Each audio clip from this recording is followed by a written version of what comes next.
Both our mind and body, called Namarupa in Pali, are in a constant motion, called samsara in Pali. Our existence, called samsara in Pali, is such a motion in space and time. And that motion called samsara has no traceable beginning. According to the Tinakatta Sutta at page 276 of volume 2 in the Samyutta Nikaya, where the Buddha uttered, Anamataggo ayan samsaro, pubbha koti napanyayati. Even the Buddha could not trace the beginning of his existence in time and space.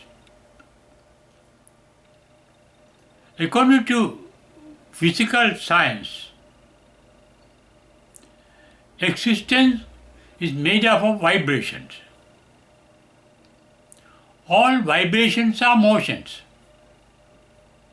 Motion in time and space, made up of waves,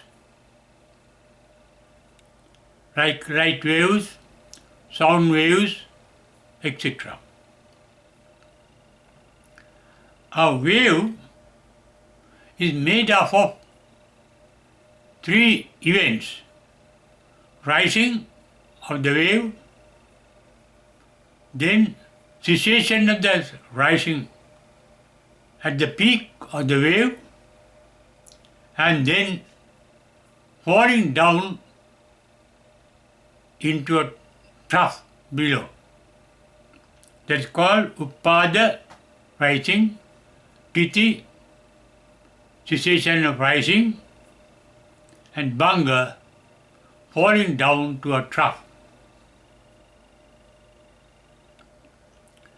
And all our mental waves are made up of mental sparks. They are called, mental sparks are called Chittakkana in Pali. According to Abhidhamma, every thought consists of such 17 sparks from the beginning of the thought to its end. And every spark is born to die instantly, so that we cannot grasp or reject a thing that we experience. We cannot retain what we experience. They appear instantly and disappear instantly. And they ultimately create these sparks, mental sparks, create mental images. Mental images are created by mental sparks. Those images appear to be real, but actually they are not real. They are illusory. But we believe them to be real. According to the Rohitasya Sutta that you get at page 118 of the volume 1 in the Samyutta Nikaya, we cannot experience the world outside. We can experience only the world of mental images inside us. And we are deceived by mental images because they look real, but they are actually not real. They are like images created in a mirror. When we are in front of a mirror, we appear to be inside the mirror and look real, but actually not real. And it is the deception caused by these illusory mental images,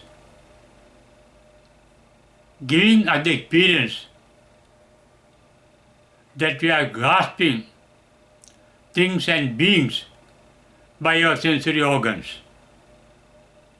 It is an illusion, but look real. And this activity of grasping mental images lead to our thinking. We think of mental images. Mental images are mental experiences. We think of them when they are pleasant, we like them and we want to retain them even in the future. If they are unpleasant, we want to get rid of them even in the future, though they are in the present moment. We don't want them in the next moment. There is rejection. This liking and disliking are mental magnetic activities. Liking amounts to magnetic attraction and dislike amounts to magnetic repulsion. Buddha defined his main experience of dukkha, translated into as suffering in English, is caused by 5 mental magnetic aggregates called Panchopadana Kanda in Pali. In the Buddha's first sermon called Dhammacakkappavattana Sutra, he defined the word dukkha as Panchopadana Kanda, dukkha. Our suffering is made up of 5 false mental aggregates that form our thinking process. Every thought is made of 5 mental magnetic aggregates called Panchopadana Kanda. Enlightenment means cessation of creating such mental images and seeing the reality as it is. It is called Yatha Bhuta Jnana Darsana, seeing things as they are and accepting things as they are. Yatha Labha Santukti. That is a state of an enlightened mind that sees the reality. The reality in the physical world is motion. And even in the mental world, reflecting the physical world, the reality is a motion. Motion is made up of waves. Waves are made up of 3 instant events of rising, cessation of rising, and falling down into a trough. Therefore, we cannot retain what we experience through our mind. Nor can we get rid of them, because before we get rid of them, they appear to disappear instantly. Because thoughts are made of waves, instant waves, that are called instant sparks, chittakkana. Therefore, even the present that we experience is not a reality, though it looks real. So is the dead past, which look real in our memory, but that past is not real at the present moment. Not even the future that we imagine in our mind is not real, though it looks real. And even the present moment, made out realized by chittakkana, cannot be said to be really existing, though it appears to be existing due to the process of such sparks proceeding throughout our existence. Existence is nothing but motion. Motion in time from the past through the present into the future. And that motion is in space. But both space and motion are not actual realities, though they look real. Space is related to motion. Motion is related to space. Nibbana and parinibbana means cessation of such motion. That is why Nibbana is called Nissarana.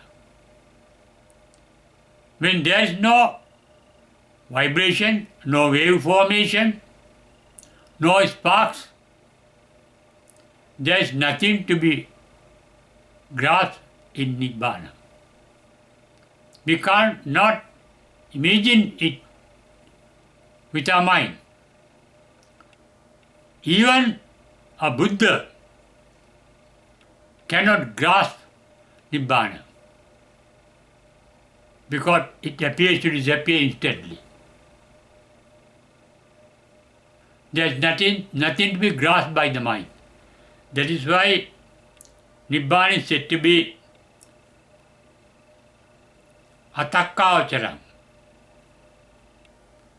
It's called absolute nothingness, void. Sunyato means void. There is nothing that can be grasped in Nibbana. That means it has no object, mental object. Nibbana is not a mental object called nimitta in Pali. Therefore, Nibbana is called animitta in the Khuddaka Nikaya at page 44.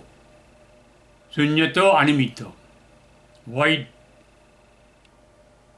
and without any form that can be grasped by the mind. It can be grasped by the mind according to the Khuddaka Nikaya, which says atakkavacharam in the page 366. Atakkavacharam means can be grasped by the mind. There is nothingness in Nibbana. That is why the bliss of Nibbana is called bliss of nothingness. In the Anguttara Nikaya volume 5 at page 476, Buddha described the bliss of Nibbana as Sukham Yadetta Natti Vedaita. It is a bliss not to know, not to grasp, not to sense anything. Nothingness is the supreme bliss that one can realize at enlightenment and perfectly realize at parinibbana. At that stage, there is nothing to realize and no one to realize. That is why Nibbana is called void, sunyato, empty. It is nothingness. But what we experience is motion. Motion is space and time. Motion, as I mentioned, is called samsara.